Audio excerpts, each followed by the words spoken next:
Io non ho molto da dire. Non ho molto da dire. Avrei un mantra da ripetere e vorrei chiudere poi il sipario. Chiudiamo il sipario. Lint aveva la settimana tipo, tutto il tempo per prepararla, tutto il tempo per mettere la migliore formazione, quelli freschi, quelli così. La Juventus invece aveva avuto l'impegno di Coppa e quindi è naturale che paghino. Allora, Motta piaccia o non piaccia, noi qua non dobbiamo fare. Io avevo tifato per il ieri, ne abbiamo parlato ed è bellissimo. Se riprendete la live di ieri adesso, lo so che è tardi, vi è arrivato tardi il video, ma io ero in chiesa a pregare, ero in chiesa a suonare, onestamente. Ma ciò non vuol dire che non ve la possa raccontare. Il gioco doveva essere. Lasciate un like, guaglioni! Vi siete dimenticati, vi iscrivete pure al canale. E Tifosiamo non prenda i video perché non autorizzo. Guagliù, il gioco era di raccontarvela la partita senza averla vista, perché ce ne sono molti che fanno così, fanno proprio così il racconto del calcio. Magari prendono gli XG. Allora vi potete dire un Inter sprecona, un Inter che ha sprecato molto, e quando sprechi troppo tu devi metterle a segno le cose, altrimenti rischi. E vi potrei parlare di un Inter nervosa, sicuramente un'Inter nervosa, sì, perché ho visto il finale dove Lautaro, Barella, falli, non mi puoi chiamare falli, mi devi dare falli. Quella sensazione di... Ho anche aggiunto qualche giornata fa, proprio mi pare quando era capitato il fatto di Walker, insomma tutte le schifezze arbitrali in Empoli-Milan, che secondo me la Juventus deve andare per forza, arrivare quarta. Quindi occhio alla Lazio, occhio all'Atalanta, occhio anche a noi se dovessimo squagliarci, ma noi adesso abbiamo il dovere. Signori, noi tifosi togliamoci da mezzo per un attimo, ok? Perché è naturale, il bicchiere mezzo pieno, mezzo la solita strunzata. È più grande il rammarico di non aver vinto così o la soddisfazione, e lo so, è facile raccontarlo così. E il tifoso ovviamente sceglie una strada, e allora non deve essere per forza pessimista o ottimista, allora alla grande oppure tutto male, non deve essere per forza così. Quello che però io registro è che l'occasione è ghiotta, e al di là dei tifosi che ci possono credere o no, il tifoso sono i giocatori che ci devono credere, perché se i giocatori mollano, se l'allenatore molla, allora tu puoi fare tutti i calcoli che vuoi tu, non succede niente. Cioè, facciamo il ciapanò, ricordate? Questo successe nell'anno che vinse il Milan, proprio che nessuno lo voleva vincere. A chi sbaglia di meno vince. Quindi se non ci credono, non ci credono. Se invece però questo risultato, che era stato dato un po' troppo per scontato, cioè che l'Inter vincesse con la Juve perché sono più forti della Juve, e la Juve ha dimostrato grosse difficoltà anche di inesperienza. Se però questo risultato dà una forza incredibile, ragazzi, premesso che noi dobbiamo recuperare i giocatori, perché in queste condizioni tu ci puoi credere, puoi metterci tutta la forza che vuoi tu, diventa difficile. Però se questa dà una grande forza ai ragazzi, ci dobbiamo godere il percorso. È l'unica cosa che resta sempre vera, il godersi il percorso, ed ogni allenatore te lo ripete. Io lo ripeto a Pappardella, come ripeto a Pappardella che non può essere una giustificazione il fatto di non avere le coppe ed essere quindi dipinti come favoriti, quando quello si gira e dice ma chi ha già mettere. E non vorrei dare un alibi a nessuno, né un assist ai tutto a poster. Però nel caso specifico, se la questione era Mazzocchi che aveva così, nemmeno il mercato, perché ti giri e dici non c'ho nessuno, ma perché Spinazzolo, Olivero, tutti quanti infortunati.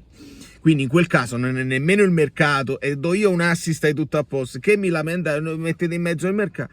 Ma il mercato in generale, guardate come poi cambia le cose.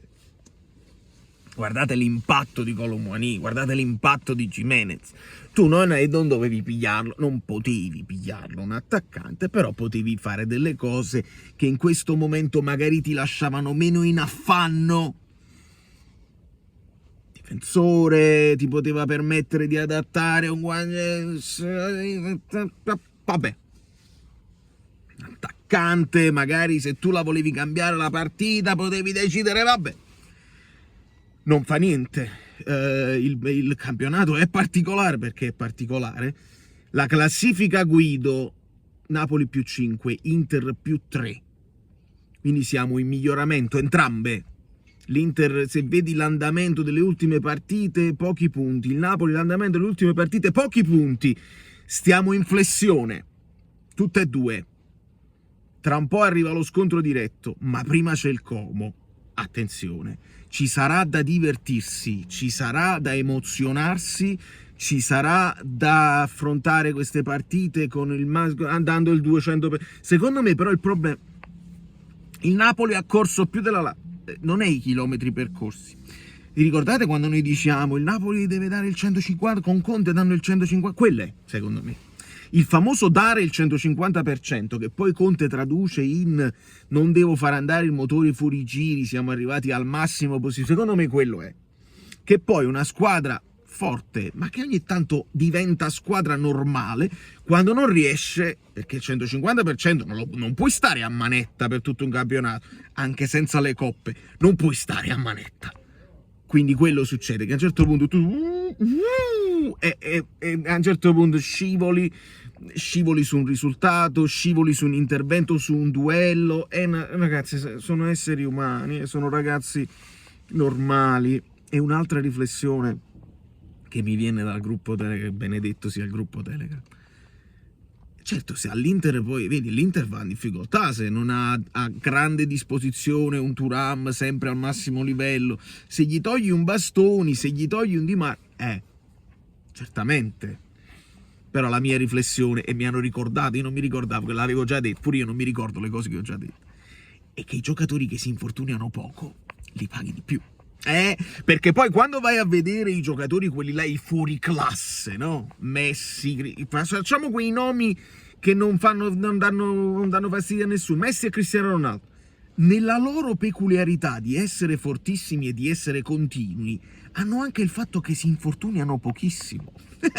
E quella roba si paga, la propensione all'infortunio la paghi in senso di squadra, la paghi di meno in senso, perché secondo me uno che si infortunia spesso, vedi Osimhen, che poi non se lo sono venuti a prendere su, oltre alle cose sue di vita privata, ma i giocatori, Oliveira un mesetto all'anno, se non qualcosa di più, lo salta spesso.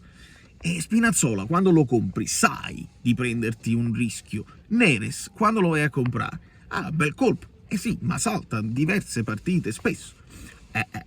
Quindi, se togli all'Inter Bastoni, non glielo togli, perché Bastoni regge un campionato quasi tutte le partite, Di Marco quasi tutte le partite, Thuram sta avendo un po' di difficoltà, di conseguenza si va in difficoltà, come tutte le squadre, anche loro sono umani, non sono infallibili.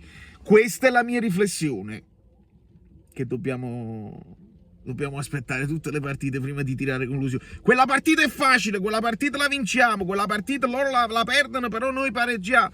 Ma vogliamo Ferni, ma si fa così l'analisi? Non si fa così l'analisi.